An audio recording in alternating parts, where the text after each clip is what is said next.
저는 어렸을 때 처음부터 끝까지 글로 이루어진 책을 읽는 것을 싫어하는 수준이 아니라 절대 안 읽을 거야 라고 혐오했던 사람이었어요. 하지만 10대 후반 처음 읽은 책을 시작으로 계속 책을 읽었고 지금은 책 읽는 걸 좋아하게 되었고 책을 통해 삶이 많이 나아졌다고 생각합니다. 그래서 좋아하게 된 과정을 알려드리겠습니다.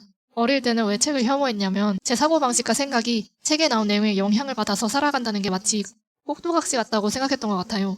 나 스스로 판단하는 게 아니라 다른 사람 말에 휘둘려서 인생을 살아가는 수능적인 행위라고 생각했습니다. 그리고 어른들이 하는 말을 듣기 싫은 반항심도 있었던 것 같아요. 책을 읽으라고 조언하는 어른들이 많으니 괜한 반항심이 들어 하라는 대로 하기가 싫었습니다. 그래서 책을 정말 싫어했고 읽어도 만화책이나 글이 짧은 에세이, 기술서 같은 것만 읽었었어요. 지금은 오히려 에세이와 만화책은 전혀 읽지 않고 있습니다. 그런데 처음으로 글로만 이루어진 유익하거나 학문적인 책을 읽게 된 계기는 10대 후반에 제 인간관계가 힘들었던 때가 있었는데 이것을 해결하려고 해결 방법 같은 거를 열심히 검색한 적이 있어요.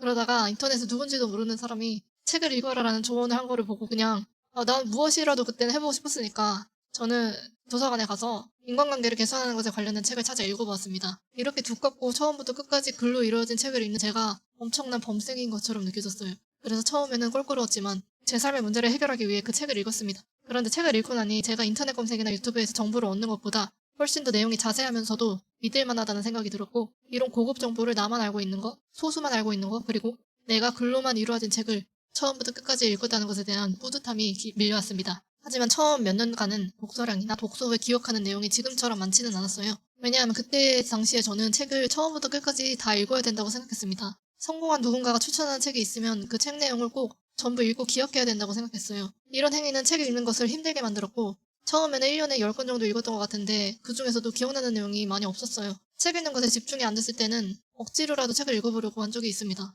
제가 꼼짝할 수 없는 상태를 만들어 놓고 책을 읽으려고 시도한 적이 있어요. 그랬더니 놀랍게도 종일 책을 읽어보려고 몇 시간이나 노력했으나 머릿속에 들어온 게 아무것도 없었습니다. 책에 대한 흥미가 떨어져 몇 개월 동안 한 권도 안 읽다가 다시 읽은 적도 있습니다. 하지만 제가 지금 정말 독서가 재미있다라고 느끼면서 계속 다방면에 유익한 책을 읽고 싶고 책 내용까지 쉽게 기억하게 된 방법은 독서는 재미로 읽는 거다. 내가 읽고 싶은 부분을 읽자. 읽기 싫으면 읽지 말자라고 생각하면서부터입니다. 읽고 싶은 부분만 읽으면 특정 분야의 책만 읽게 되지 않냐고 생각하실 수도 있는데 하지만 저는 오히려 그 읽고 싶은 부분에 나오는 새로운 내용들로 인해 다른 분야의 책에도 순수한 흥미를 가지게 되었습니다. 예를 들면 사업 관련된 책에서 심리학이 사업에 도움이 되었다는 내용이 나오면 자연스럽게 심리학에 관심을 갖게 되는 것입니다. 그리고 아무리 성공한 사람이 추천한 책이어도 제가 몇 장 보고 재미없고 나한테 안 맞고 흥미롭지 않다고 판단되면 읽지 않습니다. 어떤 책들은 번역이 어색해서 그런지 머릿속에 잘 안 들어오고 잘 모르는 사례가 나오면 흥미가 떨어지더라고요.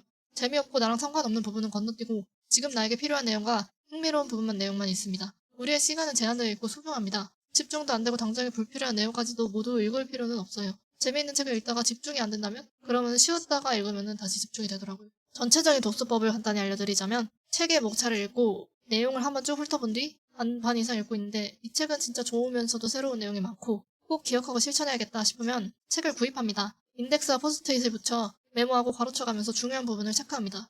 그 체크한 부분만 여러 번 보며 복습합니다. 내가 책을 안 보고도 그 내용이 뭔지 말할 수 있을 정도로 복습합니다. 구매하지 않는 책들도 유익하고 도움되는 부분만 블로그 비밀글 같은 곳에 저장해놓고 그것만 다시 읽습니다. 그렇게 저는 유익하고 자기계발적인 책들을 재미있게 읽으면서도 많이 기억할 수 있게 되었어요.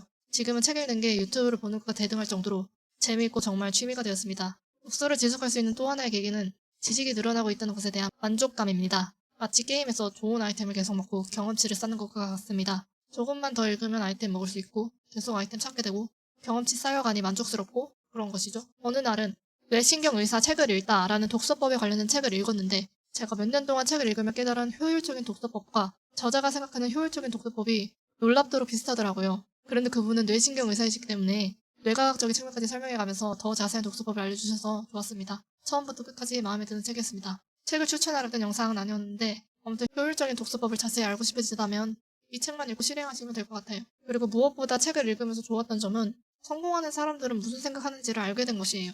저는 원래 불평이 많고 비관적인 사람이었는데 성공한 사람들 중에 비관적인 사람은 아무도 없다는 것을 책을 많이 읽으면서 깨달았습니다. 나도 성공한 사람들의 마인드를 하나씩 읽히고 실천하자 작은 성공을 할 수 있게 되었어요. 아직까지는 제가 이루는 성공이 작을 수 있지만 어렸을 때 그토록 비관적이고 미래에 대한 자신과 희망이 없던 저의 모습을 생각해보면 제가 지금 이렇게 하고 싶은 일로 프리랜서를 하며 충분한 돈을 벌고 책을 많이 읽고 창업을 해보고 이러한 것들이 저에게는 엄청나게 큰 변화이고 발전이고 어렸을 적의 꿈입니다. 여러분도 뇌신경의사 책을 읽다에 나오는 독서법을 적용하여 독서를 취미로 만드시기 바랍니다. 영상 봐주셔서 감사합니다.